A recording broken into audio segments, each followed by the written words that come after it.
మీ ఎలాంటి వ్యాపార ప్రకటనలకైనా వెంటనే మా ఛానల్ సంప్రదించండి. నమస్కారం గురుగారు. గురుగారు, ప్రతి ఒక్కరికి డబ్బు బాగా సంపాదించాలని ఆకాంక్ష ఉంటూ ఉంటుంది. అయితే ఈ డబ్బు పరంగా కొన్ని సందేహాలు ఉంటూ ఉంటాయి.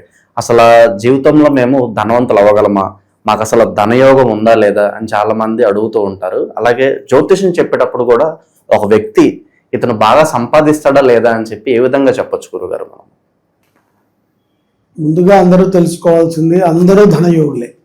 కలియుగంలో అందరికీ ధనయోగం ఉంటుంది. కానీ ఇది నిలకడగా ఉంటుందా, మన యొక్క అవసరానికి మనకు లభ్యపడుతుందా, లేకపోతే మనము ఎవరికైనా సహాయం చేయగలుగుతామా ధనముతో అనేటువంటి విషయం. ధనయోగాల్లో చాలా కారకాలు ఉన్నాయి. బ్యాంకు మేనేజర్, క్యాషియర్ కూడా ధనయోగమే, కానీ తనకు ఉపయోగం లేదు కదా. తనకు ఉపయోగపడే ధనం కావాలి. ఆ ధనముతో 10 మందికి ఉపయోగపడేటువంటి పనిని చేయగలగాలి. ఇక్కడ జ్యోతిష్ శాస్త్ర ప్రకారంగా ధనయోగాలు ఎక్కువగా లగ్నం నుంచి 1వ స్థానము కానీ, 4వ స్థానం కానీ, 3వ స్థానం కానీ, 2వ స్థానం కానీ, ఇవన్నీ కూడా ఒక్కొక్క లగ్నం ప్రకారంగా ధనయోగాలుగా చెప్పబడుతూ ఉంటాయి. ఇక్కడ మనము 9వ స్థానము భాగ్యస్థానాన్ని మనం గనక తీసుకుని కౌంట్ చేసుకున్నట్లయితే ఇతనికి లగ్నము నుంచి 9వ స్థానంలో శుక్రుడు బలంగా ఉంటే ధనకారకుడు అవుతాడు. ధనానికి లోటు లేకుండా విపరీతమైనటువంటి ధనాన్ని సమకూరుస్తూ ఉంటాడు. సమకూర్చడం అంటే కూడా ఇక్కడ మనం అర్థం చేసుకోవాలి. ఏదైనా మనకు అప్పు కావాలి, టక్కన ఎవరైనా అడగంగానే ఇస్తారు. పదే పదే నువ్వు మోసం చేస్తున్నా నీకు అప్పు సృష్టించబడుతుంది. శుక్రుడు బాగున్నప్పుడు ధనయోగాలు చాలా బాగుంటాయి. అలాగే వచ్చినటువంటి ధనాన్ని సద్వినియోగపరుస్తూ సన్మార్గంలో ఒక దైవిక కార్యక్రమం, ఒక ఆధ్యాత్మిక కార్యక్రమము, దానము ధర్మము చేయాలి అంటే ఇక్కడ 2వ స్థానములో శుక్రుడు ఉన్నాయి. లగ్నం నుంచి 2వ స్థానంలో శుక్రుడు ఉన్నటువంటి వాళ్ళు ఇటువంటి కోహకి చెందుతారు.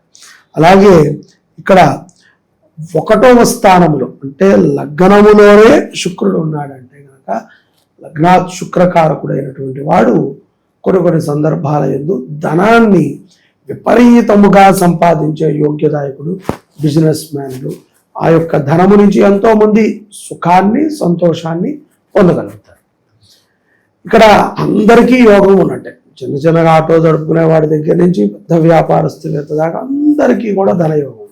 కానీ వీళ్ళకి ఆ యోగము పట్టినప్పుడు, ధనరాశి యోగం పట్టినప్పుడు బుద్ధి కూడా పనిచేయాలి. బుద్ధి కూడా అంటే బుధుడు కూడా బాగుండాలి, శుక్రుడు బాగుండాలి. శుక్ర బుధులు ఇద్దరు బాగున్నప్పుడే వీళ్ళ యొక్క ధన సంపదకి వృద్ధి చెందుతుంది. తద్వారా ఈ ధనము నుంచి కొంతమంది మనం చూస్తే బాగా కోటీశ్వరుడు జైల్లో ఉంటాడు. ఎవడైతే సంపాదించాడో వాడు అనుభవించలేడు. వాడి మీద ఏదో కేసులతో వాడు జైల్లో ఉంటాడు. ఇప్పుడు మనం సపోజ్ చూడండి, విజయ్ మాల్యా అంత సంపాదించాడు. బెంగళూరులో అతని పేరు మీద రోడ్లు, బిల్డింగ్లు అన్నీ ఉన్నాయి. కానీ అతను అనుభవించకుండా దూరంగా ఉన్నాడు. ఎక్కడైతే ఈ యొక్క సంపదకి సంపాదించినటువంటి మొత్తం పెట్టాడు, ఆ కీర్తిని తనని తాను అనుభవించలేకపోయాడు. అనుభవించుకోకుండా బయటకు వెళ్ళాడు. తన పేరుతో కొంతమంది బాగుపడుతున్నారు. ఇక్కడున్న మేనేజర్లు, డైరెక్టర్లు వీళ్ళు బాగుపడతారు. అట్లాగా కొంతమందికి కొన్ని యోగాలు ఉంటాయి. మనకు గాలి జనార్దన్ రెడ్డి గారు తీసుకోండి, ఆయన కూడా అంతే. కుటుంబంలో ఆయన ఏం పెద్దగా సంపాదించారు. చాలామంది నాయకులు పెద్ద పెద్ద బంగ్లాలు కడతారు. వాళ్ళు ఉంటారు, ఆ పని వాళ్ళు ఎక్కువ మంది ఉంటారు. వాళ్ళు ఎప్పుడో కానీ దాంట్లోకి రారు. కాబట్టి యోగము కూడా ఉండాలి, అనుభవించే యోగము కూడా ఉండాలి.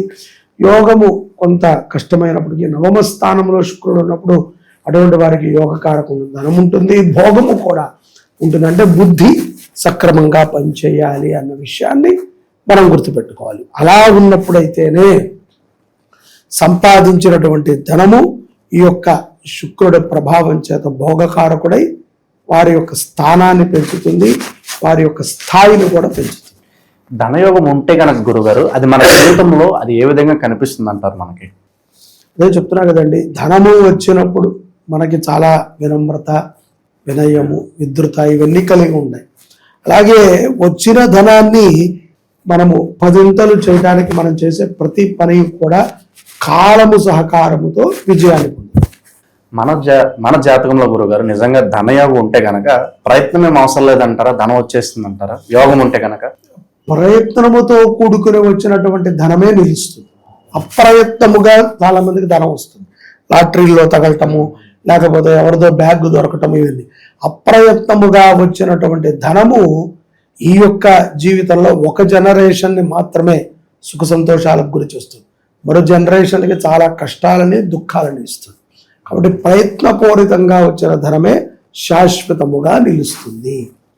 ఓవరాల్గా ధనం గురించి ఎటువంటి గ్రహాలు మనకి ధనానికి సమకూరుస్తాయి, ఎటువంటి పరిహారాలు చేసుకోవాలి, మంచి విశ్లేషణ.